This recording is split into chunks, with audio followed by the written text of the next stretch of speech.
Some great memories can be made in a bar. The Cormans thought they'd always make theirs as patrons, not owners. Never in a million years. Never entered my head.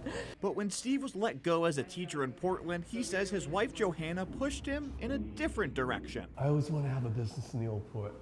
I'm thinking we'll do a non-alcoholic bar. For years, the two poured mocktails at Vena's Fizz House, named after Johanna's great-grandmother. So, almost 2 years in when we did alcohol, we all were like, oh gosh, she's rolling in her grave. We also found that people were bringing in small nips of alcohol, putting them in, and we kept finding them in the trash. We realized people were doing it anyway. The Fizz House, like many others, was hit hard during COVID, and a relocation was pricey. $6,000 to $9,500 in leasing per month. It turned us off. But there was one location near downtown Portland that fit their budget. Will you be open on Sundays? Yes.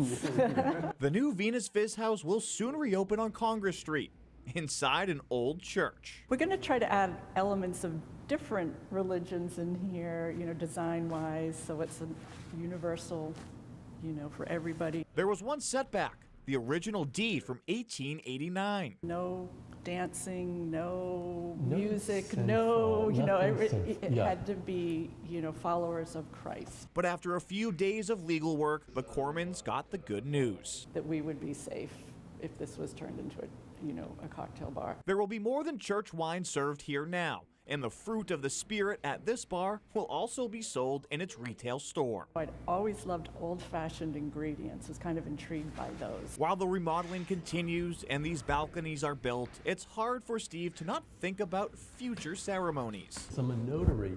I will be marrying people here. And it's like the acoustics, they're beautiful. They're fantastic. Churches are gathering places, and this will be no different. We just want it to be much more community-based than just a regular bar. It may not be traditional, but this church will soon serve its community with food and drink. Amen. In Portland, Sam Rogers, News Center, Maine.